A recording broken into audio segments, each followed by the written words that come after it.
Y a propósito de la pregunta que están respondiendo nuestros televidentes, pues está el cierre de este periodo, que no es solamente el fin del año 2023, sino del cuatrienio de alcaldes y gobernadores, en este caso de Jorge Iván Ospina.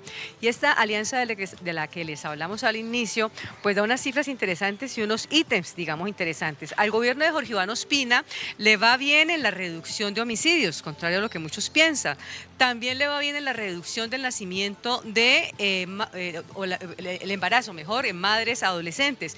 Y los caleños hicimos uso del espacio público y de las actividades culturales. ¿En qué se raja? Aumentan las denuncias por robos, hay una reducción en el número de usuarios del mío y aumentó la desnutrición crónica infantil.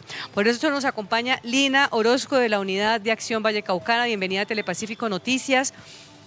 ¿Cómo se explica estas cifras y estos logros y retos del alcalde Ospina? Carmen, muchas gracias. Buenos días para todos los que nos escuchan. Contarles que en el cuatrienio hubo 12.6 billones de pesos de inversión, es decir, de los recursos de los caleños se invirtieron 12 billones de pesos. Eso se concentró en salud y educación, en esas carteras. ¿Qué contratos importantes, ahora que mencionaba los retos y en qué le fue bien y qué le fue mal? En infraestructura, ahorita escuchábamos a un oyente que decía, ¿y la malla vial? Bueno, yo les quiero contar que hay un contrato gigante, el más cuantioso, 118.000 millones de pesos en malla vial, y eso particularmente, pues era una meta asociada a 400 kilómetros, no se ha concluido los 400, y la malla vial en Cali son más o menos 2.900 kilómetros en deterioro, es decir, todavía falta bastante. La meta de este gobierno fue poco ambiciosa, pero ni siquiera esa poco ambiciosa se alcanzó. Fue poco ambiciosa. Lo que hemos podido ver en cifras de reportes de avance es que todavía no cumple los 400 kilómetros de malla vial y sin embargo, pues respecto al estado en general de deterioro de las vías en Cali, pues sí, es poco ambiciosa y es costosa, son más de 118.000 millones de pesos y eso también lo tendrá que prever el próximo alcalde. Y otros asuntos en materia de bienestar, Carmen, importante señalar, por ejemplo, pues sí, amplió comedores comunitarios, pero como tú bien lo decías, hay desnutrición crónica infantil. ¿Por qué? Porque, por ejemplo, el sistema distrital de cuidado no se implementó. Ese tema de los comedores comunitarios, ¿qué habría que hacer? Aumentar, es decir, una ración al día. Estamos alimentando 80.000 personas, entiendo, pero una sola vez al día.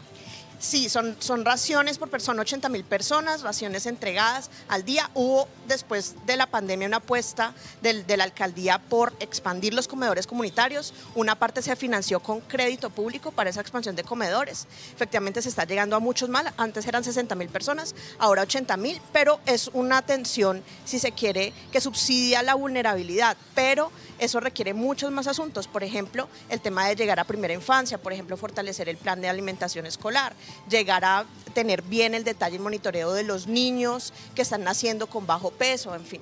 Usted hablaba de las cifras que se invirtieron especialmente en salud y en educación, y en educación creo que tanto quienes se van como quienes llegan y la ciudadanía en general un poco está aplaudiendo el programa Todos y Todas a Estudiar. Sí, una de las cosas interesantes fue la apuesta del gobierno de Jorge Iván por fomentar beneficios a estudiantes y becas vulnerables y becas para educación superior. Fueron cerca de 60.000 millones de pesos en estos programas de Todos y Todas a Estudiar que se canalizaron a través del ICETEX y finalmente a través de las universidades. Y el tema de la reducción del embarazo en adolescentes, pues es un tema que también va a impactar, aunque nos imaginamos que hace falta más, pero va a impactar en reducción de pobreza. Sí, esperamos que sí y que siga la tendencia a la baja. El 2020 empezó con 3.000 casos, en 2022 el corte son de 2.000 casos más o menos, entonces vemos esa reducción de 1.000 casos anuales más o menos en embarazo en adolescentes y además en adolescentes, niñas diría yo, entre los 10, 12 años, incluso hay casos de embarazo adolescente y sí, la apuesta es seguir, que ese indicador siga disminuyendo en general en Colombia y en particular en Cali. Claro que sí, las cifras de homicidio donde hubo reducción y el hurto donde hubo aumento. Sí, históricamente la curva de homicidios nos muestra hacia la baja, pero Cali sigue siendo una de las ciudades, digamos, violentas. La percepción de inseguridad permanece, los robos y la denuncia de robo sigue siendo alta, muy alta, y pues la seguridad se combate con muchas cosas, no es solo presencia policial, es también unos esquemas de políticas sociales, es también acompañar con recursos, justicia, varias cosas. Muy rápidamente ya para finalizar, Lina, esos retos en los que, digamos, el gobierno nos queda como debiendo, ¿qué significan para el gobierno que llega? Bueno, uno de los retos importantísimos va a ser las finanzas públicas de Cali.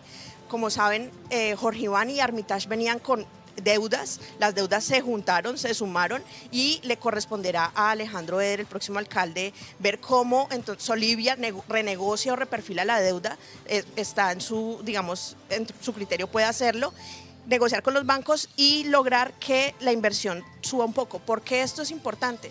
La deuda se paga con los recursos públicos de inversión. Entonces, si tenemos más deuda, pues vamos a tener menos plata de inversión. Así que eso es uno de los escenarios que Eder tendrá que negociar. Muchas gracias, es muy simple. Si yo tengo que gastar el ingreso, mi sueldo, en pagar deuda, pues no puedo comprar casa, no puedo comprar carro, quizás ni siquiera puedo comprar ropa. Así que el reto es grande. Y muchísimas gracias, Lina, por habernos acompañado. Estamos con Telepacífico Noticias y tenemos todavía mucho más.